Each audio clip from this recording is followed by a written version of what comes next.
Good morning to all students. आपका welcome है श्रीमती मोहरी देवी तापड़े कन्या महाविद्यालय के इस यूट्यूब चैनल पे। और हम कंटिन्यू डिस्कस कर रहे थे बैक्टीरियल रिप्रोडक्शन का। और बैक्टीरियल रिप्रोडक्शन में हमने डिस्कस किया था सेक्सुअल रिप्रोडक्शन का। बैक्टीरियल रिप्रोडक्शन में भी हमने डिस्कस किया था सेक्सुअल रिप्रोडक्शन का। और सेक्सुअल रिप्रोडक्शन को ही हम क्या बोलते हैं? Genetic recombination. क्या बोलते हैं? Genetic recombination. और जेनेटिक रिकॉम्बिनेशन में हमने कंजुगेशन डिस्कस किया था, ट्रांसफॉर्मेशन डिस्कस किया था, और हमने ट्रांसडक्शन को क्या किया था? डिस्कस किया। तो हमने तीनों जो इवेंट्स होते हैं जेनेटिक रिकॉम्बिनेशन के, तीनों इवेंट्स हमने क्या कर लिए थे? डिस्कस कर लिए थे। आज हम थोड़ा इसको ओवरऑल देखते हैं कि जो सेक्सुअल रिप्रोडक्शन है, जेनेटिक रिकॉम्बिनेशन है, उसको ओवरऑल डिस्कस करते हैं हम कि कंजुगेशन में क्या हो रहा था। कंजुगेशन को सबसे पहले किसने डिस्कवर किया था? Lederberg and Tetam. जो कंजुगेशन है उसको सबसे पहले डिस्कवर किसने किया था? Lederberg and Tetam. Lederberg and Tetam scientist थे। इन्होंने क्या किया था? कंजुगेशन को क्या किया था? इन्होंने डिस्कवर किया था। और कंजुगेशन में जेनेटिक रिकॉम्बिनेशन में क्या होता है कि बैक्टीरियल सेल के बीच क्या होता है? जेनेटिक मटेरियल का क्या होता है? एक्सचेंज होता है। जेनेटिक मटेरियल का क्या होगा? एक्सचेंज होगा दो बैक्टीरियल सेल के बीच। जेनेटिक मटेरियल जो है वो क्या होंगे? एक्सचेंज होंगे। दो बैक्टीरियल सेल के बीच जेनेटिक मटेरियल का क्या होगा? एक्सचेंज होगा। किसमें? जेनेटिक रिकॉम्बिनेशन में। और कंजुगेशन की डिस्कवरी की थी किसने? लीडरबर्ग एंड टेटम में। और जो कंजुगेशन है वो बैक्टीरिया की दो डिफरेंट स्पीसीज के बीच होता है। Conjugation occur in two different bacterial species. Conjugation जो है वो बैक्टीरिया की दो डिफरेंट स्पीसीज के बीच होता है। कंजुगेशन जो है वो सिमिलर बैक्टीरियल स्पीसीज के बीच कभी कंजुगेशन नहीं होता है। कंजुगेशन जो इवेंट्स है वो अकर होता है टू डिफरेंट बैक्टीरियल स्पीसीज। दो बैक्टीरिया की डिफरेंट स्पीसीज होगी, उनके बीच क्या होगा? कंजुगेशन होगा। तो कंजुगेशन में क्या होता है कि एक मैंने आपको बताया था कि यहां पे एक होती है डोनर सेल। क्या होता है? डोनर सेल, जो डीएनए जेनेटिक मटेरियल को क्या करेगा? डोनेट करेगा। कोई भी चीज अगर डोनेट करता है तो उसको हम क्या बोलते हैं? डोनर। तो डोनर सेल नाम से पता है, डोनर सेल क्या करेगा? डोनेट करेगा। और एक सेल होती है जो रिसीव करेगी, उसको हम बोलते हैं रिसिपिएंट सेल। एक सेल होती है जो रिसीव करेगी, उसको हम क्या बोलेंगे? Recipient cell. और एक सेल जो डोनेट करता है उसको हम बोलेंगे डोनर सेल। तो जो डोनर सेल होता है वहां पे एप्लाज्मिड प्रेजेंट होता है। किसमें? कंजुगेशन में। जो डोनर सेल है भाई, हम बोलें कि कंजुगेशन बैक्टीरिया की दो डिफरेंट स्पीसीज के बीच होता है। तो एक डोनर सेल होती है, एक रिसिपिएंट सेल होता है। डोनर सेल क्या करता है? डोनेट करता है जेनेटिक मटेरियल को। रिसिपिएंट सेल क्या करता है? रिसीव करता है जेनेटिक मटेरियल को। तो जो डोनर सेल है वो एक प्लाज्मिड रखता है जिसको हम बोलते हैं एप प्लाज्मिड। क्या बोलते हैं? App plasmid.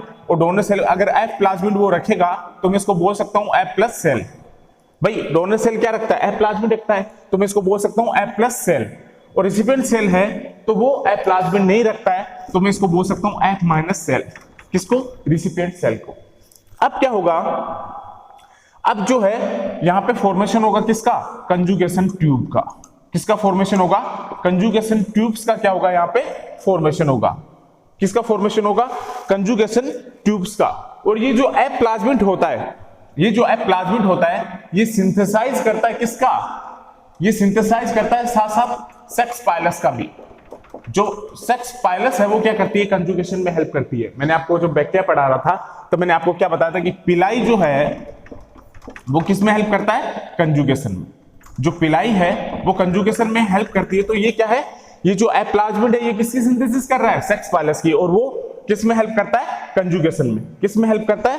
कंजुगेशन में। अब ये जो सेक्स पाइलस यहां होता है, प्लाज्मिड सिंथेसिस करता है, ये इस रिसिपिएंट सेल के क्या आएगा? कांटेक्ट में आएगा।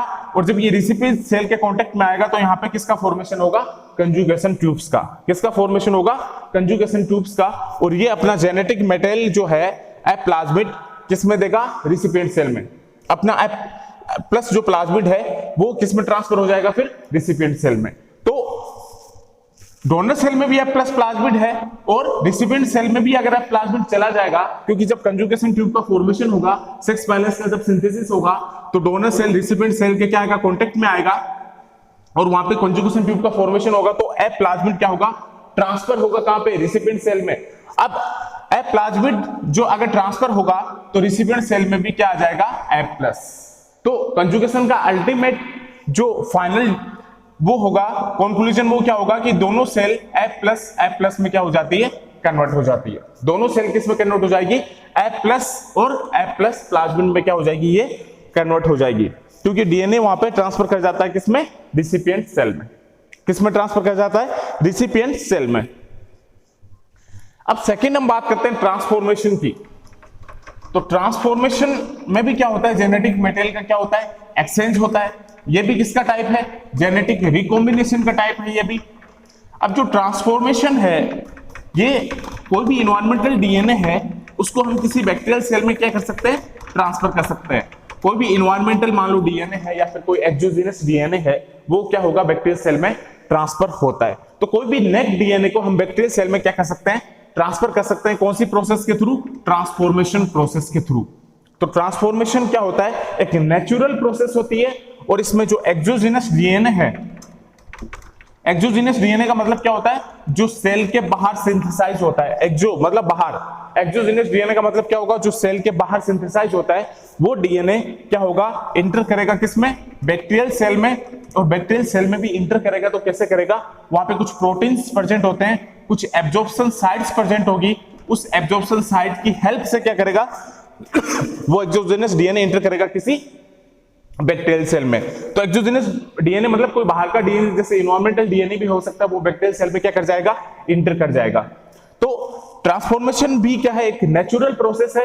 इसमें कोई इन्वायरमेंटल या एक्सोजीनस डीएनए इंटर करता है किसी बैक्टीरियल सेल में। जेनेटिक मटेरियल का क्या होता है, इसमें भी ट्रांसफर होता है किसी बैक्टीरियल सेल में। अब क्या होगा कि जो ट्रांसफॉर्मेशन है उसको हम किस में कराते हैं, लिक्विड मीडियम में। जो ट्रांसफॉर्मेशन होता है उसको हम कराते हैं किसमें, लिक्विड मीडियम में। किस में करवाते हैं, लिक्विड मीडियम में कराते हैं। और वहां पे जो टेम्परेचर है वो कितना रखेंगे, 29 टू 32 डिग्री सेल्सियस। जो टेम्परेचर है भाई, हम बोलेंगे ट्रांसफॉर्मेशन एक नेचुरल प्रोसेस है और उसको हम लिक्विड मीडियम में कराते हैं और उसका जो टेम्परेचर है वो रखते हैं 29 to 32 degree Celsius. 29 to 32 degree Celsius. और इसमें हम ट्रांसफर करते हैं किसी भी नेक डीएनए को।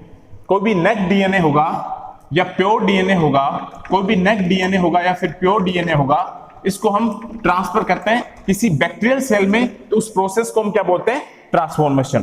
तो द ट्रांसफर ऑफ प्योर और naked DNA from one cell to another cell, तो इसको हम क्या बोलेंगे, the transfer of naked DNA या फिर pure DNA from one cell to another cell is called transformation. उसको हम क्या बोलते हैं, ट्रांसफॉर्मेशन बोलते हैं। और ट्रांसफॉर्मेशन की सबसे पहले डिस्कवरी की थी ग्रिफिथ ने, एक साइंटिस्ट था ग्रिफिथ। इसने एक्सपेरिमेंटल प्रूव किया था कि क्या होता है, ट्रांसफॉर्मेशन होता है। जो ट्रांसफॉर्मेशन होता है उसकी डिस्कवरी किसने की थी, ग्रिफिथ ने किया था। इसने एक्सपेरिमेंटली क्या किया था, अप्रूव किया था। इसने स्ट्रेप्टोकोकस न्यूमोनिया पे क्या किया था, एक्सपेरिमेंट किया था और ये प्रूव किया था कि जो है ट्रांसफॉर्मेशन वो क्या है, कि ट्रांसफॉर्मेशन प्रोसेस होता है। तो सबसे पहले इसको डिस्कवर किया था किसने, ग्रिफिथ ने। अब ये जो ट्रांसफॉर्मेशन होता है ये वेरी फास्ट प्रोसेस होता है। जो ट्रांसफॉर्मेशन है ये फास्ट प्रोसेस होता है। जो ट्रांसफॉर्मेशन है ये क्या होगा, ये वेरी फास्ट प्रोसेस होता है। ये 10 टू 15 मिनट्स में क्या हो जाता है, स्टार्ट हो जाता है।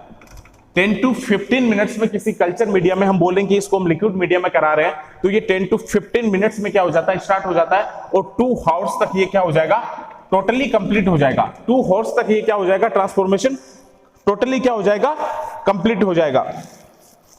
तो जो ट्रांसफॉर्मेशन है वो एक क्या है, नेचुरल प्रोसेस है। इसको हम लिक्विड मीडियम में कराते हैं और इसका जो टेम्परेचर होता है वो 29 टू 32 डिग्री सेल्सियस रखते हैं। उसमें एक्सोजीनस डीएनए जो है वो एंटर करेगा किसी बैक्टीरियल सेल में किसी एब्जॉर्प्शन साइट से।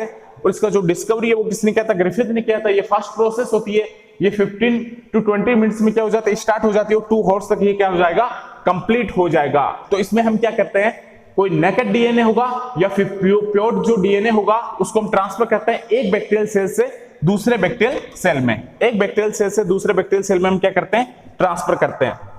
अब जो बैक्टीरियल डीएनए, कोई एक्सोजेनस डीएनए जो बैक्टीरिया में एंटर करेगा वो उस बैक्टीरियल सेल के साथ जाके क्या हो जाएगा, वहां पे इंटीग्रेट भी हो जाता है।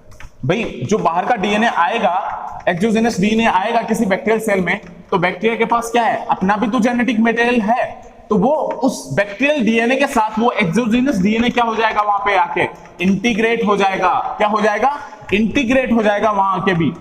तो जो ट्रांसफॉर्मेशन है वो ओवरऑल क्या है, इज ए नेचुरल प्रोसेस।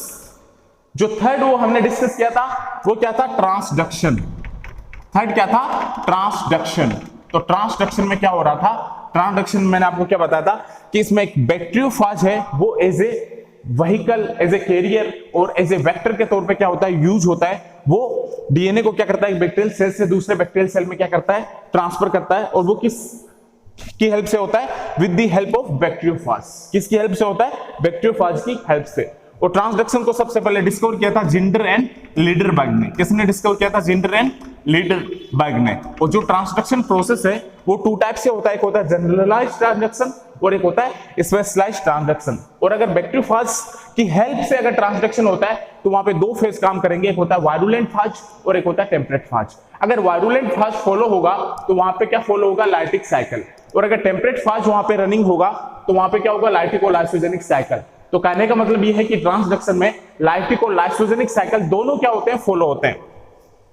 दोनों क्या होते हैं, वहां पे फॉलो होते हैं। जो बैक्टीरियोफाज क्या करेगा, एक बैक्टीरिया का डीएनए दूसरे बैक्टीरिया के अंदर क्या करेगा, लेके आएगा। तो सबसे पहले क्या रन होगा, लाइटिक साइकिल। अब लाइटिक साइकिल में क्या होता है कि मान लो कोई बैक्टीरियोफाज है, ये मान लो बैक्टीरियल सेल है, बैक्टीरिया का डीएनए है। अब ये मान लो बैक्टीरियोफाज है, तो ये बैक्टीरियोफाज अपना जेनेटिक मटेरियल क्या करेगा, इंजेक्ट कर देगा किसी बैक्टीरियल सेल में। अब ये बैक्टीरियल सेल में इंजेक्ट कर देगा तो ये फिर क्या करेगा, ये जो बैक्टीरियल डीएनए और बैक्टीरियोफाज का डीएनए दोनों है, ये किस में टूट जाएंगे, पार्टिकल्स में क्या करेंगे, टूट जाएंगे। और फिर ये अपने प्रोटीन्स का क्या करेंगे, खुद ही सिंथेसाइज